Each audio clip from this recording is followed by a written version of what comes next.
Hi, this is Coach Shawnee Lavender, and I am excited and delighted to be here with you today talking about something that's near and dear to my heart, literally, and that is emotions, specifically our children's emotions, the big ones, the ones that as adults we sometimes feel really challenged to address and handle and approach.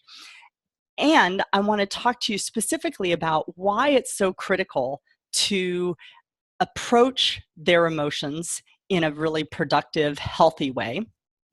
And I'm going to give you 4 practical tools that you can use to become a more emotionally savvy parent, more emotionally intelligent parent, and also equip your children to themselves be more emotionally intelligent and emotionally savvy.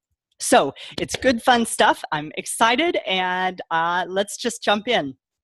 So let me quickly give the background, which you may already know intuitively, or you may already know about this just on your own. But here's the reason why, or a couple of reasons why, we tend to struggle as adults with our children's big emotions. The first is the biggest one, and it's our own childhood. It's our own upbringing. So it's what's been programmed into us, neurologically speaking. And what that comes from is our own parents. No matter how loving they were, it was a different era. There was different research available. There was different understandings or misunderstandings really about humans and emotions and human development. So our parents, again, even if they were really loving and well-intentioned, they were not equipped to support us in our emotional beingness. And so we inherited harmful habits from the way we were parented when we had big emotions. So let me just give a few examples so you can go, oh yeah, that makes sense to me. And oh yes, I see this in myself, or I've dealt with this, in my growing up. So we might have been told, stop crying, or it's not a big deal, don't cry, or no, you can't talk to me like that. Whatever the emotion was, usually what there was somebody wanting to put the kibosh on it. Stop it from happening. And we understand that, right? It's not always fun to be there when somebody's having big emotions. So it's not like I'm judging our parents, because I sometimes feel uncomfortable too. So it's not about judging. It's simply about saying, this is what happened. This is how we were raised, and not just by our parents, but by teachers, by daycare providers, by other adults, by our cultures at large. There was and still is, frankly, a lot of discomfort around big emotions. So when those kind of things happened, what did we do? Well, we started to deny our feelings. Oh no, I don't feel sad. I'm not angry. Well, yeah, maybe not, but you sure seem angry. So we denied our feelings. We stuffed our emotions. So we tried not to express it. We tried to, let me hold it in. I don't want anybody to know I'm scared, or I don't want anybody to know that I'm really confused, or I don't want anybody to know that I'm pissed off. Whatever the emotions that were not acceptable in our families and in our communities, those are the ones that we started to deny. And so when we do that, when we don't let our emotions be expressed, they get repressed, and that either turns inward into things like self-judgment, self-criticism, self-harm, withdrawal from our community or our family or our friends, so those feelings of just like discomfort in being with other people, even can turn into things like depression or support depression, if that's a way that you're maybe inclined to be biochemically and things, that kind of not putting our emotions out there can feed into mental disorders and mental distress. Or we might have, I can say, we might have turned our feelings outward. And so this often can look like things like being really demanding of others, resenting others, projecting our own feelings, our emotions onto others, our judgments. onto others. And it can also result in explosive emotions. So it's that idea that, to me, I think of it as like the exploding sock drawer, or that wind-up toy that used to be popular, that has the Jack in the Box, right? I was trying to remember its name. You turn it, pop goes the Jack in the Box out of that. That's what I'm talking about. So you can stuff and stuff and stuff and put everything in that drawer, put everything inside. But at some point, something is going to be the straw that broke the camel's back, and those emotions are going to come out. So you might have experienced this from your own parents growing up, where you did something that they reacted to, and your sense of it in that moment was, holy cow, that reaction was so not at the same level of what just happened. So that kind of thing where there seemed like this explosive, it could be anger. That was what a lot of us experienced. Anger, frustration, could have been that, but it could have been, a complete breakdown somebody had of just being so overwhelmed with grief and sadness and despair. So it can be any emotion, but it's that sense of huge intensity of emotion that really wasn't in line with what actually was happening in the real world. So that's also what happens when we bottle, stuff. Eventually, it's going to come out. Or again, it turns into something harmful inside our bodies. Other things that people often did when, again, the sense was, hey, certain emotions aren't okay, is that we use other things to numb ourselves out. So if we start to feel sad, maybe we eat. So that, okay, well, I don't want to feel sad because I know my family doesn't like it when I feel sad, so I'm going to eat. Or, gee, I'm feeling really lonely, and I know my family doesn't tolerate this sense of loneliness or boredom or however I tend to manifest it, and so I'm going to go shopping. Or I'm going to be addicted to my screen and my TV. Or I'm going to use sex or relationships to try and meet my own emotional needs because they're not getting met in my community. The other sort of just daily thing that we did with the way that we were parented, again, not just by our actual parents, but by the other adults around us, is that we started to believe that there were good emotions and bad emotions. Guess what? There's not. There's emotions. They're not good. They're not bad. They're emotions, period. And so that false idea that there's good ones and there are ones we should express and ones we shouldn't, again, really trips us up, because there's not. They're just emotions. So that's the background. That's what mostly, again, trips us up. There is one other thing I want to share as far as why else as adults we tend to struggle when our children have big emotions, is that sometimes those big emotions and the way our children express them, we can feel hurt. We can feel sad. We can feel worried. We can feel lots of things. They're not responsible for that. It's that when they do what they do, we can have our own reaction. And so, like, my best example of this for me personally is when my daughter sometimes, she's 7.5, sometimes when she gets really angry and upset, she will tell my husband or I, or me, whatever, that we're mean. And that can, depending on the state I'm in, that can, I can be like, oh, I'm not mean. So if I'm having my own internal reaction, whether it's feeling hurt or wanting to say, I'm not mean, back, like, how could you dare think that? That also trips us up as well. So those are some of the things. I don't want to spend a lot of time on the background. I did, though, want to talk about it because I want everybody to have the same foundation for this conversation or this talk that I'm giving. So that's really why we struggle as adults now when our children have big emotions. So therefore, again, we're ill-equipped. So our parents were ill-equipped to handle our emotions, and because we inherited those experiences, now we're ill-equipped. Now, some of us are more ill-equipped than others. Some are better equipped. And part of what I want to do today is give you some things to better equip you, because we all need these tools. I need these tools. I use them. Sometimes I forget to use them. We all benefit. This is like, daily exercise and daily fresh air and daily nutrition. This is something we all need to be at our best. So it's not like, oh, you're a bad parent out there and I've got to fix you. It's not that. We all need these tools because it's not what we inherited. It's not what we have as our background. So let me get on a quick soapbox for a minute, because this is something that is really, as you can tell, I'm passionate about this. My soapbox is that often what I'm talking about today around this emotional literacy, emotional intelligence, is described as soft skills. I just want to roll my eyes at that. I hope I did that well for video. They are so not soft skills. Engineering, math, science, even languages and literature, those are soft skills.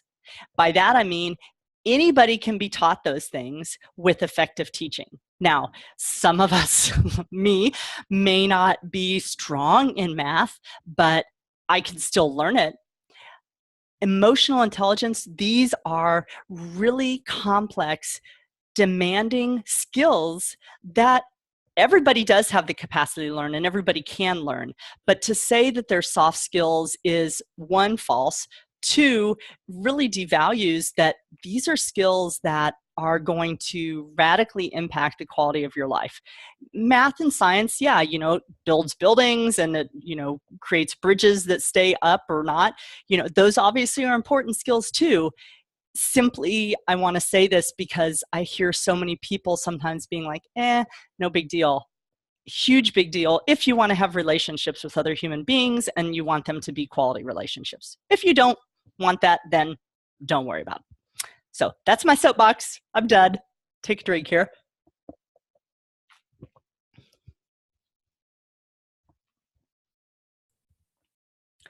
So let me now share 4 practical tips that you can use to in a more healthy way address your child's big emotions. So the first thing I want to suggest is that you treat all emotions as valid. So even when inside you might be feeling uncomfortable, you might not be enjoying what your child's saying or what they're doing, recognize and affirm, at least in your own mind, even if you don't do it out loud, affirm that, yeah, this is valid. You know why it's valid? It's because it's what they're feeling. So it's valid. It's true, even if what led to it was a misunderstanding, or maybe, it's, oh, well, they didn't listen to the rest of it, and so they reacted to a certain part. Still valid. It's what they're feeling, and so it is 100% valid. And one of the best things you can do is fully accept that. Not resign yourself to it, not half-heartedly, yeah. It's really to go, I get it. This is valid. This is how you feel. One of the reasons you want to do that is because that's what you want. When you're feeling a feeling, you want to have it validated. It doesn't mean somebody has to, again, do anything verbally or non-verbally, but you want it to be like, yeah, this is what I'm feeling. It's true for me. So if you want that for yourself, you want to be able then to give it to your children. So that's a big reason why you want to treat them as valid. And don't judge them, don't good or bad emotion it. It's like, that's what they're feeling. That's what's alive in them at that moment. So that's the first thing I want to invite you to do. The other reason that's really important is that your child is going to pick up on the way you are interpreting and experiencing them.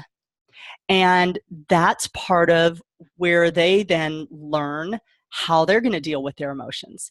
So if your reaction is judging them and making it, in your mind, it's like, oh my God, come on, it's not a big deal. Then here's what goes on very likely for them. They're feeling this big emotion. For them, it's totally alive and real. And they trust you. You're a trusted caregiver. And so they're looking at you. They see your facial expression. They hear your, they see your eye roll. They hear you're defending something that, they're reacting to. And so then internally it's like, well, wait a minute, here's mom, or here's dad, or here's, my teacher. Here's this person who I trust, and I'm getting from them that they're not on board with this. And so it's that place of like, oh, well, maybe this isn't okay, maybe this isn't valid, maybe I don't know what I'm feeling. So you don't want to do that. You want to be congruent and help them understand that, yeah, the way they're feeling, it's true, it's valid, and it's okay to feel those feelings. So by accepting their emotions exactly as they are, that's part of what they get. Is like, oh, whew, okay, yeah, I'm right there. And one of the other things that happens, well, I'll say that what happens for the second one. So the second practical tip that I want to give you is to give your kids safe space and adequate time to express themselves. So I'll come back to boundaries in a minute, because I want you to be clear that I'm not saying, yes, let your child hit you or let them bite their sister or anything like that. It's not what I'm saying. However, emotions are like waves. They're going to come in, they're going to roll in, and they're going to roll back out. They just do. That's the way we are set biologically.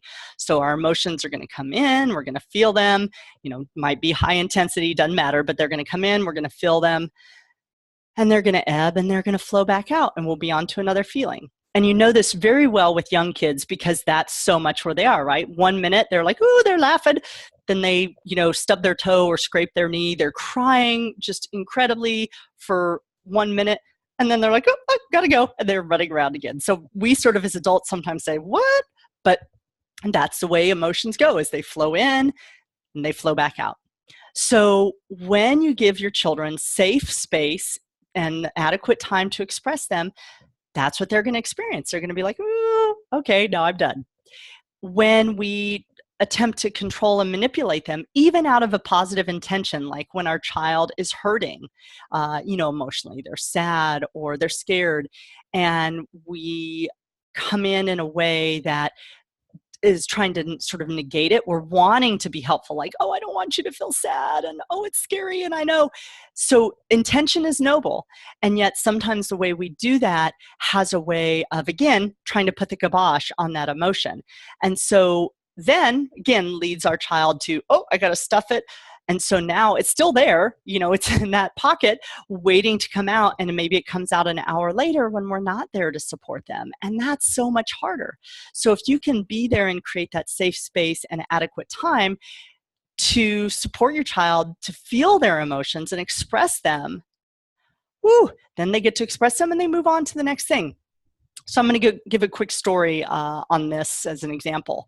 So last night, my daughter and I were making muffins.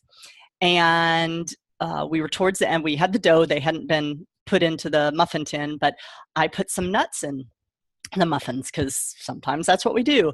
And immediately after I put a bunch of nuts in, she started to cry and she got upset. She said she wanted to share the muffins with a friend of hers who has a nut allergy.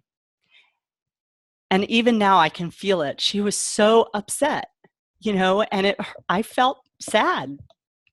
She didn't make me feel sad. I felt sad seeing her distress. And so part of me, I'm like, oh, I just wanted to sort of jump in because I was feeling my own emotions. And so what I did, thankfully, I remembered what I know. And so I let her be upset. And I didn't really say much. I looked at her and, I probably had a look like this on my face because I was hurting. And I was hurting because she was hurting too. And so, I was just like, and I apologized. I said, I'm so sorry. And then she sort of escalated. She escalated to screaming. And, it was a really loud scream. And so, it's like, okay, big feelings that she's feeling. And so we were on opposite sides of our kitchen island, kitchen counter. And so I had said maybe a couple other things, just short and, yeah, I'm sorry. I know. And so I came around to her and I said, "Can I hold you?" And she said that I could. So she was standing up on a bar stool at this time. And so, she was sort of right at my height. And so I picked her up. She straddled me and we were sort of face to face. She put her head on my shoulder. And so I just patted her back. And I walked her over to the living room and I sat down with her.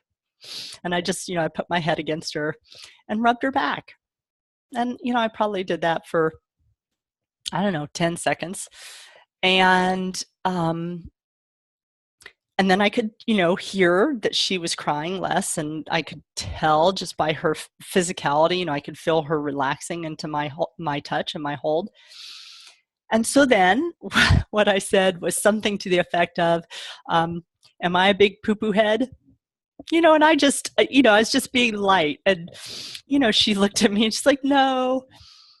And so then I said, "Hey, I am really sorry. I didn't realize that's what you were wanting to do." And so then we talked about, well, what could we do instead?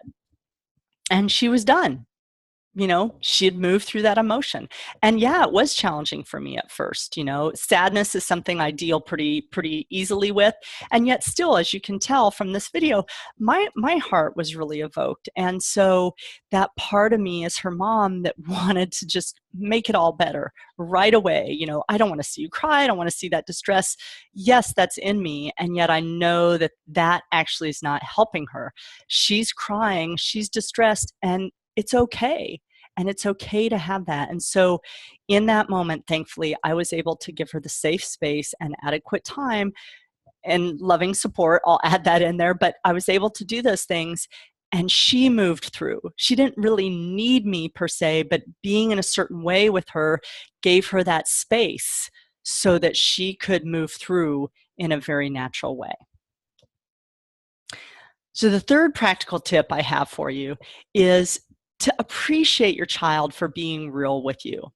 And I say this especially with emotions that you find really hard. Like anger is a little harder for me because that wasn't one that I was invited to express freely as a child. And it's one that when it was coming at me, it often felt very unsafe. So it's one that I can get caught up in a lot. So especially with those kind of emotions, whatever they are for you, it could be anger, it could be sadness, it could be, resentment, it could be fear, whatever. Really appreciate your child for being real with you. So that might look like afterwards saying something like, "I'm so glad that you feel safe crying with me." Or, "I know it doesn't feel good when you're really upset. And I'm so glad though that I know and that you express yourself." So you want to do some things that let your child know really explicitly, like, "You know what? Emotions are cool. And I'm so glad you feel comfortable enough with me to be real with me and not try and pretend like you don't feel a certain way." Yeah, explicitly tell them that. The fourth and final tool I want to share with you is help your child build skills in expressing their emotions in what I'll call neutral ways. And by that, what I mean is this. So let's take anger, for example, one of the emotions I sometimes struggle with. So anger in itself is healthy. It's simply an emotion. It's just one of the ways we feel. Now, what is not usually as healthy and or is not effective in terms of, well, I'll come back to that in a minute. It's a little hard to explain maybe, but hitting or kicking or biting or yelling, names at somebody. So when our children are younger, they don't have a lot of skills and they don't have a lot of self-control. And I'm going to talk about that a lot in the upcoming program that I have that's talked about or described in the description of this video, called the Yes Brain Learning Circle. So they're being out of control. They're doing things like hitting, kicking, biting, screaming, throwing things. That is more about them not having the actual physiologic capacity to keep themselves under control. So one of the things you want to do over time is help them become more self-aware, and help them develop effective ways of expressing their emotions. So let's take anger just for a minute. So anger often, in my view, is that it is there because something is happening that we're not okay with. So it's a way of us having our authentic voice and our authority to say, this is not okay with me. So let's say that your child is, let's say you have two children and they're siblings. And I know this never happens at your house, but in case it does, or in case you experience it in the future, let's say that one of them has a toy and the other one takes the toy from the first one. Now, the first one may get really upset and angry about that. And so maybe they go over and hit their, I'll call it, brother has had the toy, sister steals it. My brother will like that. So brother has a toy. Well, great. So he's angry about that. He's saying, that's not okay with me, basically. If, however, he doesn't learn some ways to more effectively express his anger than hitting his sister or yanking the toy back out from her or screaming at her, then he's not going to be really better off in life. So you want to help him develop, well, what's that tool? What can he do to get his toy back or be respected, be asked for the toy rather than having it grabbed out of his hand. So you want to give them experiences to build those actual skills so they know, oh, when I feel angry, yeah, that's okay. Yelling is not really going to help me actually get what I want. Here's what's going to help me: being able to rationally talk about it, or being able to say, hey, this really means a lot to me and I'd appreciate it if you'd, ask before you take it.